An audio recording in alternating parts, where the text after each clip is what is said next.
Pelicans fall to the Denver Nuggets in overtime, 120-114. Is this a glass half full or half empty game for New Orleans and the Pelicans? Let's talk about it in the Thursday edition of Locked On Pelicans. Let's go.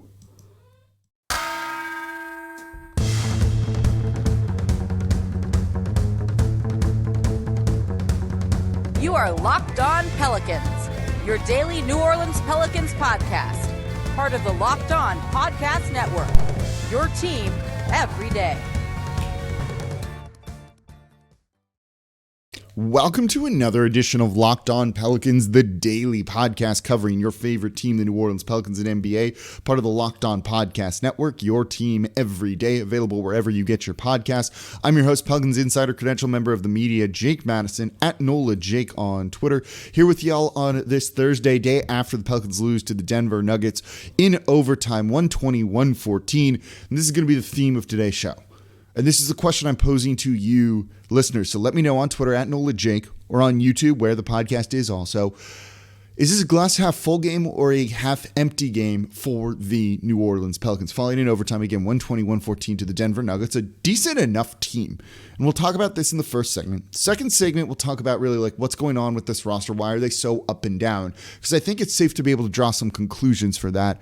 And then in the third segment, the notes I have here on all of my stuff basically just says Herb Jones is really good. Like those are my notes for the third segment. So before we get into all of that, thank you for making Locked On Pelicans your first listen every single day. We're free and available 5 days a week for you all, breaking down everything you want to know about this team. No one else, like literally no one else is coming to you like this every single day, talking about everything you want to know with this team. Biggest topics, trade targets, when will Zion return? All of that stuff. We're covering it here at Locked On Pelicans, so please subscribe wherever you get your podcasts and on YouTube as well, and make Locked On Pelicans your first listen every single day. All right, let's talk about the 120-114 loss to the Denver Nuggets. Half full or half empty, right? I think there's two ways you could look at this, right? They kept it close to a team that's 500 and that has the reigning MVP in Nikola Jokic, who's really freaking good, right? Like that dude is awesome. 39 points for him, 11 assists, 11 rebounds, a triple-double, shooting 17 of 23 from the field. New Orleans tried a number of different things, but they couldn't get it done against him. He was just too good. Late in the game, took over in overtime, scoring basically all of the points for the Denver Nuggets. Had that bucket baseline with just unbelievable footwork to give the Denver Nuggets a 2-point lead before Devontae Graham missed a shot. Then Valanciunas got the ball, put it back in to send it to overtime, but he just cooked down the stretch, right? And he's the MVP for a reason. That dude's really good. You're not supposed to slow that guy down. No team really does that. So they kept it close against a team with that guy, right? You had an excellent game from Jonas Valanciunas. 21 shots on the night, 27 points, 11 rebounds for him. I've been saying they need to feed him the ball more. He needs to be more of a focal point of the offense. You can't have him taking 9 shots per game. There's the Twitter account. Did Jonas Valanciunas have a good game? The answer in this one, unequivocally, yes, including the game time put back. Okay, so he had a good game in this one, right?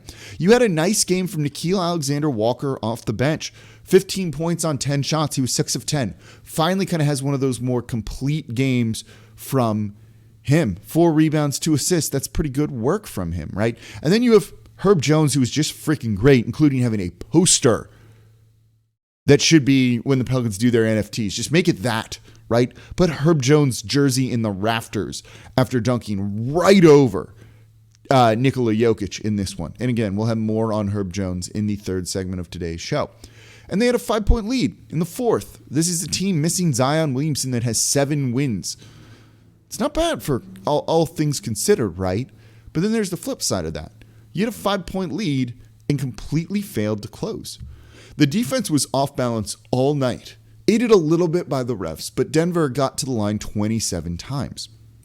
You're going to lose when that's the case.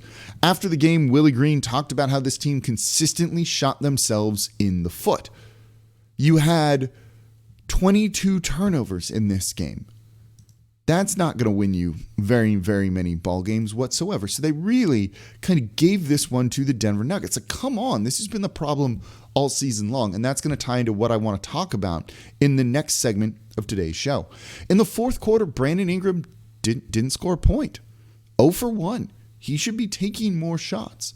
He did have 3 assists, but no one else was able to step up when he was consistently doubled. All of that leads to me feeling pretty bad about this one. Like, this game should have gone to overtime. You saw the Denver Nuggets not look great over periods in this one. Their third quarter was absolutely atrocious, probably the worst they've played all season long. They scored just 16 points. And you couldn't win, right? Like, as for all of the good that you did in this one, you've got to close and finish it out. And the Pelicans were incapable. Like, this is a team that's starting 35-year-old Jeff Green. Yes, they have Jokic, but there's no Michael Porter Jr. There's no Jamal Murray. Those are their two other big stars. They played a guy, Facundo Campazzo, 22 minutes. Like, that's not great from them. Jeff Green, again, 35. He's my age, and I feel washed as all hell, right? Played 36 minutes. Do you even know who Devon Reed is? He played 9 minutes. And you couldn't beat that team that is pretty banged up and feels like they're running on fumes at times. That, to me, is where it's a glass half empty kind of loss for this team. Just unable to close down the stretch. Guys not stepping up. You had Devontae Graham, again, your big free agent signing, right? He shot on the night in this one where the numbers just go. I just lost him here. He was 4 of 13 for 12 points. 4 of 12 from 3. 5 assists, sure, but you've got to do more than that. Not really able to make any sort of impact. So is it glass half full or glass half empty? And that's what I'm asking you today. Let me know on Twitter at NolaJake or in the comments on YouTube. I love seeing those. I try and respond as much as I can throughout the day. So please subscribe wherever you get your podcasts and on YouTube as well. So coming up, let's talk about why this team's so inconsistent. I think there's certain things that we can draw conclusions on, and I talked about this on WWL Radio yesterday. So that's going to come up here next in today's episode of Locked On Pelicans. Before we get to that, though, today's episode of Locked On Pelicans is brought to you by Shopify. In case you don't know, Shopify is a complete commerce platform that lets you start, grow, and manage a business. The subscription-based software allows anyone to set up an online store and sell their products, and Shopify store owners can also sell in physical locations using the Shopify point-of-sale POS app and accompanying hardware. Shopify gives entrepreneurs the resources once reserved for big businesses. So startups, upstarts, and established businesses alike can sell everywhere, synchronize online and in-person sales, and effortlessly stay informed. So scaling your business is a journey of endless possibility, and Shopify helps you make your entrepreneurial dreams come true. Those treasury management services, I used to work in a bank and in finance, unbelievably expensive. You got to qualify by having a certain amount of dollar in revenue, and it's just tough to get qualified for those certain things. But Shopify makes it so easy, and I love how Shopify has the tools and resources that make it super easy for any businesses to succeed from down the street to around the globe. And Shopify powers over 1.7 million businesses, again, from first sale to full scale, reaching customers online and across social networks with an ever-growing suite of channel integrations and apps, including Facebook, Instagram, TikTok, Pinterest, and more, and it allows you to gain insights as you grow with detailed reporting of conversion rates, profit margins, and beyond. You've always got to know your numbers, and Shopify makes it easy to do that. So go to shopify.com/lockedonnba, all lowercase, for a free 14-day trial and get full access to Shopify's entire suite of features. Grow your business with Shopify today. Go to shopify.com/lockedonnba right now. Shopify.com/lockedonnba. Today's episode of Locked On Pelicans is also brought to you by TrueBill. You know why those free trials renew without your consent? It's a business scam that's out to get you, so don't let greedy corporations pocket your money. Download TrueBill to take control of your subscriptions today. TrueBill is the new app that helps you identify and stop paying for subscriptions you don't need, want, or simply forgot about. And on average, people save up to $720 a year with TrueBill because companies make subscriptions hard to cancel. But TrueBill makes it incredibly simple. Just link your accounts and TrueBill will cancel your unwanted subscriptions in one tap. I just loaded all mine in there. I'm looking forward to saving a bunch of money. Just getting rid of things you don't even need or realize you have. TrueBill just makes it so easy. I don't need to dance around on the website, have to email or whatever. They just make it so simple. There's nothing worse than feeling like you got scammed. And TrueBill is going to make it so you don't feel that way. So don't fall for subscription scams. Start canceling today at TrueBill.com/lockedonnba. Go right now, TrueBill.com/lockedonnba. Could save you thousands a year. TrueBill.com/lockedonnba. All right, thank you for making Locked On Pelicans your first listen every single day. We're free and available 5 days a week for you, all breaking down everything you want to know about this team. And for your second listen, go check out Locked On Saints with host Ross Jackson, breaking down everything black and gold. All right, we're talking about the loss to the Denver Nuggets, 120-114 in overtime. The question of the day for you all, and let me know again on Twitter at NikolaJake or in the YouTube comments, and I will respond. Is this a glass half full game or a half empty game for you? Did they keep it close, and this is just kind of like a plucky underman, not great, going through some growing pains Pelicans team that took Denver Nuggets, who are pretty decent, even with Nikola Jokic, to a close game? Or is this a game that the Pelicans should have won? They threw it away. It is a banged-up Denver Nuggets team, and they should have just won this one outright. It shouldn't have gone to overtime, and we should be a little bit more excited on today's podcast. But I don't think we're ready to say this is a good team yet, right? Like, as much as they could have won that game, this is kind of par for the course right now. It's something maybe we just need to accept with this Pelicans roster, I think. You know, they are inconsistent, and I was on WWL Radio Sports Talk with Bobby Hebert, Christian Garrick, and Mike Detillier the other day talking about this. And Bobby asked me, like, should we start believing in this team? And I said, no, not yet. Maybe in the future, right? You can see the makings, the base somewhere of a good team. Keep that in mind because I want to come back to it in a second, right? But when you look at this game, especially down the stretch, they kind of fell apart and just didn't do the right things. And you see some like glaring issues with this team and with this roster. Late in the fourth quarter, they had multiple possessions. They could have just ended it. But they just weren't able to kind of make the plays. And it comes down to kind of two things, right? You're running the offense through Brandon Ingram. I said he was 0 for 1 in this one, 3 assists. He was getting doubled whenever he got the ball in the fourth quarter. The Denver Nuggets were going to let anyone else beat them but Brandon Ingram, and no one else was capable of stepping up and doing that. They doubled Brandon Ingram beyond the three-point line or had a guy ready to go should he try and drive. So you saw a couple of times they parked Jokic basically on the free throw line. Brandon Ingram's beyond the three-point line. Should he drive, there's Jokic for an easy trap and double and try and force the ball out of his hands. That means no one's protecting the rim, right? You have a guy like Josh Hart or Herb Jones in the corners. Someone needs to cut. Everyone was just waiting for Brandon Ingram to start to drive and dance, forcing the defense to kind of move. But they were already in pre-position. They weren't going to need to move. And so when the offense stagnates like that, right, literally no one is cutting, what's Brandon Ingram supposed to do? He passes the ball. That person's covered because they were stationary. And nothing happens, and you have empty possessions on offense, and the Pelicans ultimately lose the game and can't get it done because of something like that. That was disappointing to see. There are a number of times where they just don't have people to kind of make some of the plays. You would see Jonas Valanciunas set a pick up on the three-point line, whether it was Brandon Ingram or Devontae Graham, and he rolls to the rim and actually has some space, but Brandon Ingram couldn't get him the ball. Devontae Graham doesn't have the height to try and get him the ball and isn't a playmaker in the pick and roll. And nothing happens, right? Then you just pass the ball around the perimeter, and passing the ball around the perimeter like that can be useful, but not when no one's moving. And so you have all of these kind of stationary plays. The offense stagnates, and that's it. Empty possessions that lead to turnovers and then fast break points because it's super easy to defend at that point, right? It's not hard. And when you turn the ball over 22 times, yeah, it's going to be easy. 31 points off turnovers, by the way, for the Denver Nuggets, capitalizing on all of that in a game that went to overtime that you lost by 6. Yeah, you look at this team, and I think some of it is these just players aren't that great. They need a point guard that can run the pick and roll. Like, desperately need a guy that can run the pick and roll. As much as they need a shooter, you need someone that can run the pick and roll. That's why De'Aaron Fox, even though he's not a good three-point shooter at the guard position, is very intriguing to me.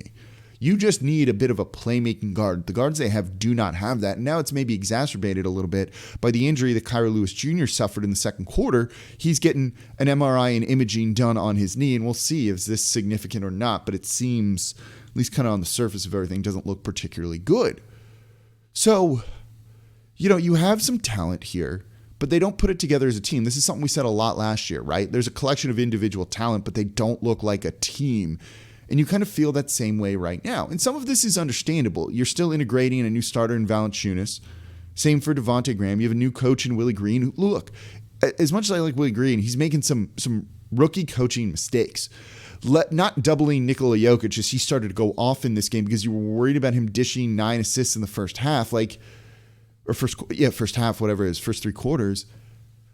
Get the ball out of the best player's hands and let anyone else beat you. Just like what the Denver Nuggets were doing to Brandon Ingram, maybe the Pelicans should have done that to Nikola Jokic, but they were worried about his passing so much. So they just let the dude go for a cool 39 points. It's a rookie coaching mistake by Willie Green.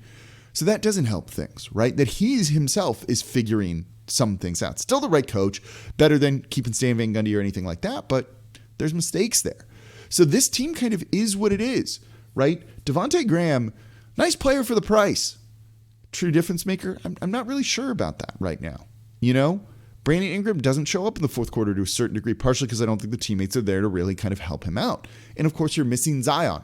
And maybe he's the key that makes this group a team more so than the individual players that they are. But who knows when that's going to change and he's going to come back.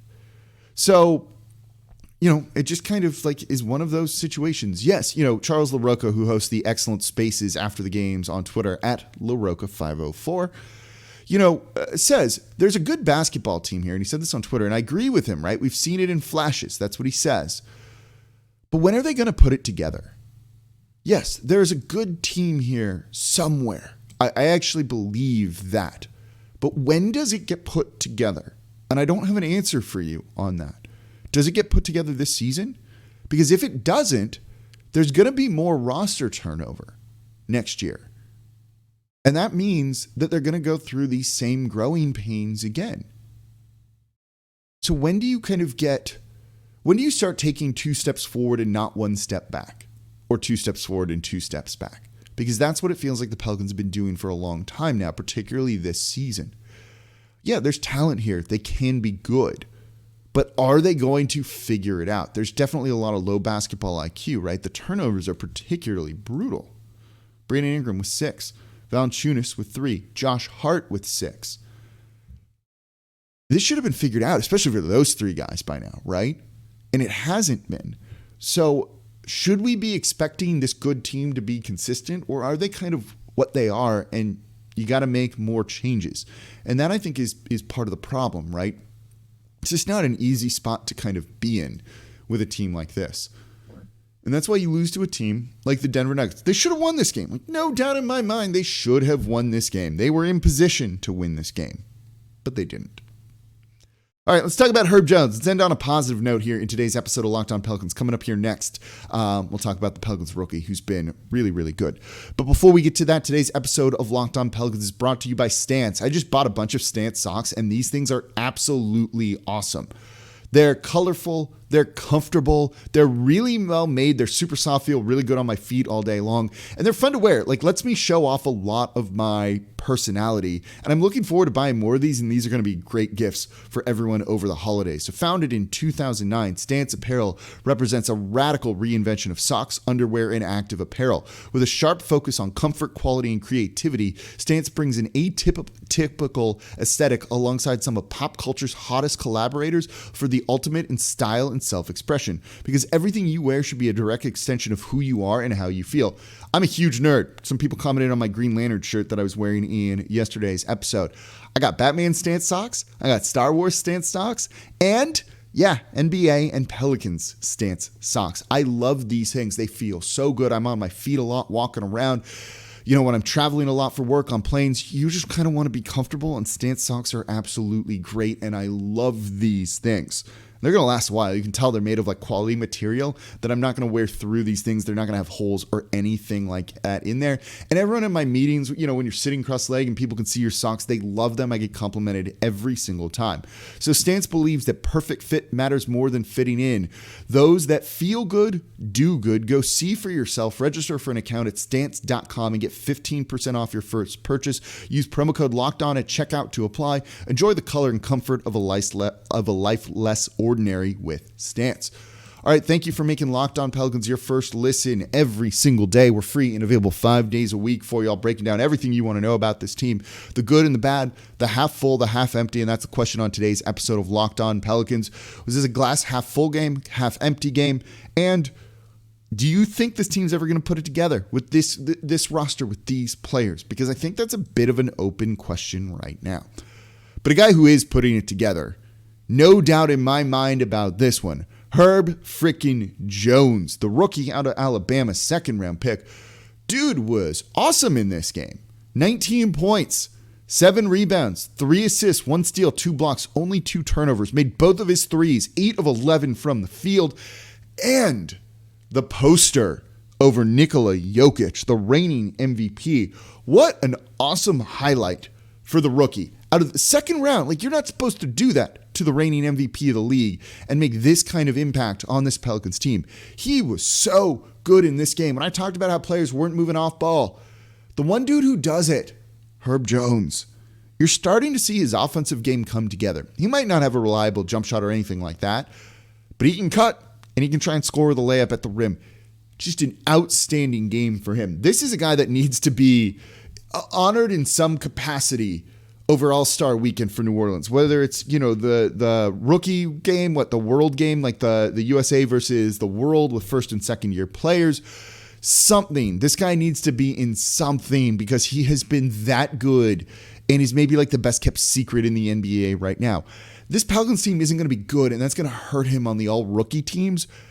But if you keep playing like this, 19 points and really good defense overall, like, he needs to be in there somewhere. He has been that good this year. He signed for 3 years for New Orleans. It's kind of like unbelievable how nice it is to have a player like this. It's a safe jersey buy, in my opinion. Pelicans should start thinking about trying to extend him right now and keeping him here for as long as possible because this dude should have a very long career in the NBA. I am so thrilled I was so wrong about this. You rarely see second-round picks contribute like this, especially as a rookie. Man, they nailed it with him. Like, there's no other way to put it. As much flag as I give David Griffin, a lot of credit for Herb Jones. He was awesome in this one. One of the only guys that gets you need to work off ball. Cut when you're on the perimeter and the defense is just standing around and you're making it easy on them. He does that. The basketball IQ is so high. He's a good teammate. He was like so worried about Kyrie Lewis Jr., who he played with in Alabama, wanting to call his Kyrie Lewis Jr. family after the game. I kind of just love everything about this guy, and he had a good game in this, like a really big highlight, and in a bit of a mucky season for New Orleans, just a really big highlight overall. There's other big name flashier rookies that are going to get more recognition than him. It's fine. It is what it is, right? But honestly, he's one of the more impactful players, one on the Pelicans right now, and probably in this rookie class. They need to start making sure he gets a little bit more of the respect that he deserves, in my opinion. All right, that's going to do it for this episode of Locked On Pelicans. Thank you all very much for listening. As always, I'm your host, Jake Madison, at Nola Jake on Twitter. Thank you for making Locked On Pelicans your first listen every single day. I'm not feeling great. We're going to see if we have a show on Friday. I'm hopeful we will. I'm anticipating we will. We'll see if I'm getting also my COVID booster. So we're going to see how I feel the next day, if I can just kind of scream and talk for 20 minutes.